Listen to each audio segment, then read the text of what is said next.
Oui, Monsieur le Président, ou dois-je dire comme Marc Gricourt, mon capitaine, mes chers collègues, pour la première fois, ce débat d'orientation a été reporté. Vous attendiez un geste, peut-être un infléchissement de la part du Premier ministre lors du Congrès des régions, mais il n'est pas venu. Je dois dire que la teneur des propos que nous entendons depuis bientôt 3 mois a de quoi nous surprendre.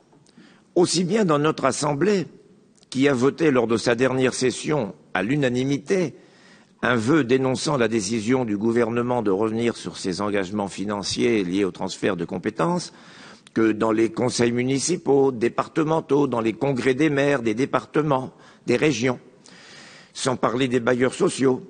Partout, on dénonce la baisse des financements et de surcroît la manière de l'imposer sans la moindre concertation. À entendre toutes ces protestations, toutes ces récriminations, ces paroles fortes, on serait en droit de se demander qui donc a bien pu voter Macron en mai dernier.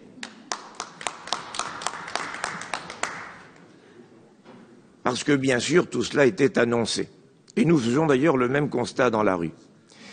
Même les élus En Marche, dont certains commencent à quitter le navire, se sentent obligés de voter ces vœux présentés dans les diverses assemblées. Pour revenir à ce rapport d'orientation, il faut le replacer dans le cadre de la programmation des finances publiques pour la période 2018-2022. C'est intéressant car il ressort de cette programmation que l'État prévoit de réduire son propre déficit de 3,2% en 2017 à 1,8% en 2022. C'est un effort de 1,4% sur la période. Mais dans le même temps, les collectivités locales et les administrations de sécurité sociale sont appelées, quant à elles, de passer de moins 0,1 à plus 1,6, c'est-à-dire à se désendetter, pendant que la dette de l'État va continuer de progresser, même si le rythme est moins élevé, du moins dans les prévisions. On le voit d'ailleurs dès cette année, où le gouvernement se réjouit d'annoncer un chiffre de 2,9% pour le déficit public en disant « ça y est, enfin, nous respectons les critères de Maastricht ».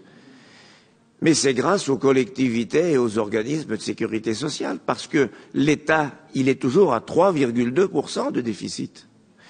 Et en 2018, l'État ne bouge pas, il reste à 3,2%. Et le 2,6 prévisionnel pour le déficit public en 2006 sera obtenu sur le dos des collectivités et des organismes de sécurité sociale. On sait bien comment. Et après 2018, en 2019, il est même prévu que le solde de l'État passe à 4%, c'est-à-dire qu'il va encore se dégrader. Alors bien sûr, miracle, il va s'améliorer en fin de mandature. En 2022, l'État sera à 1,8, paraît-il, mais on connaît ce genre de prévision, ce genre de scénario, puisque Nicolas Sarkozy en son temps, puis François Hollande, avaient annoncé, chacun à leur tour, un rétablissement des comptes publics, mais à la fin de leur mandat. Alors M. Sarkozy avait eu l'excuse, effectivement, de la crise de 2008. Pour M. Hollande, je ne sais pas. Il n'y a pas eu de nouvelle crise, mais on n'en est pas sorti.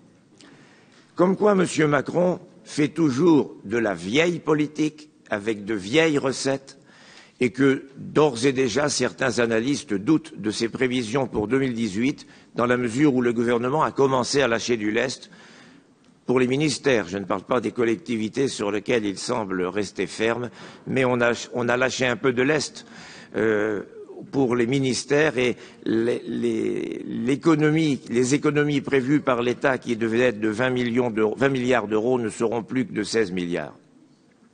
On constate également, il faut le redire, que la dette des collectivités n'est pas de la même nature que la dette de l'État et qu'elle ne représente en plus qu'une part modeste de la dette publique totale, à peine 10%.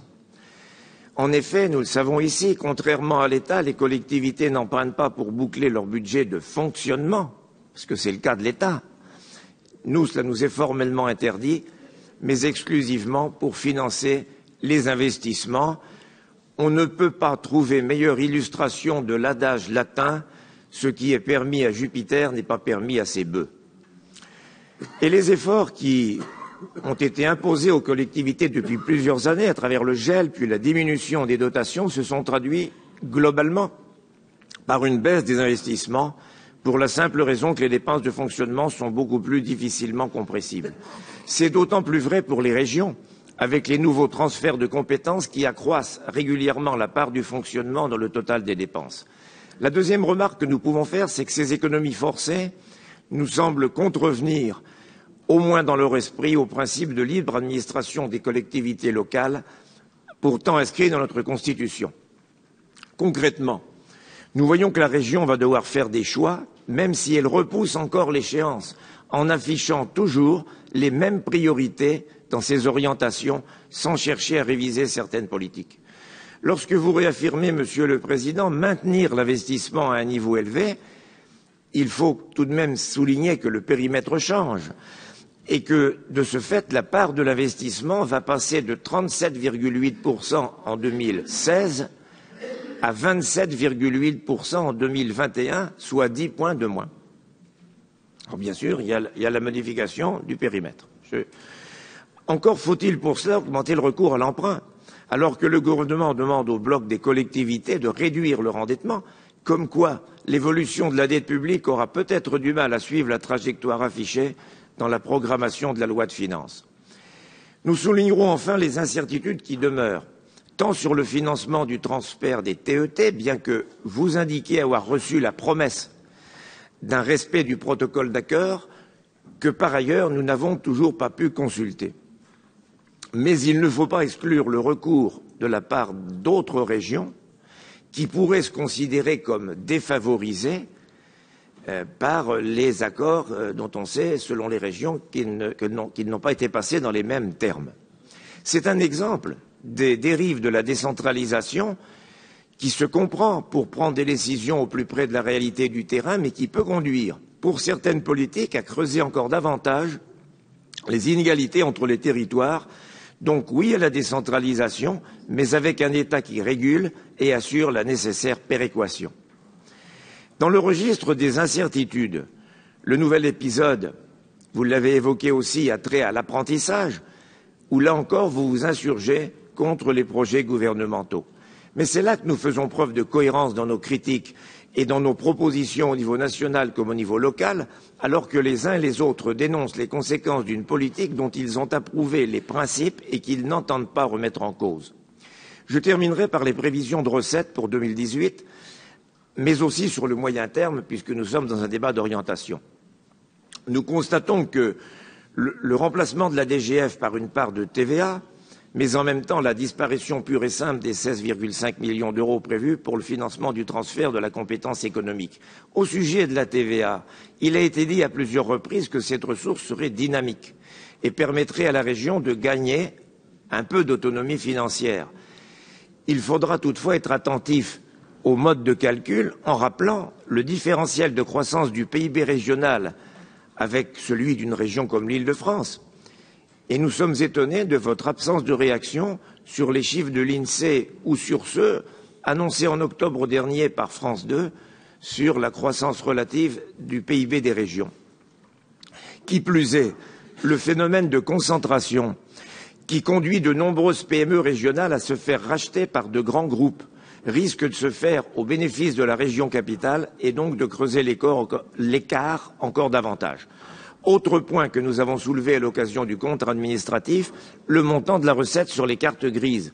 Régulièrement, nous constatons que la réalisation est inférieure aux prévisions, mais cela ne vous empêche pas d'inscrire une recette en hausse de 2,9% pour 2018. Cela ne nous semble pas réaliste. Mais nous reviendrons en détail sur tous ces sujets lors de l'examen du budget, ainsi que sur le volet dépenses, car les contraintes sont bien là, il ne suffit pas de les déplorer, nous sommes obligés de faire avec et d'ajuster au cas par cas nos différentes politiques. Il serait regrettable en effet de diminuer toujours notre autofinancement en n'en faisant pas l'effort nécessaire et que nous croyons possible sur les dépenses de fonctionnement en priorisant et en optimisant nos interventions.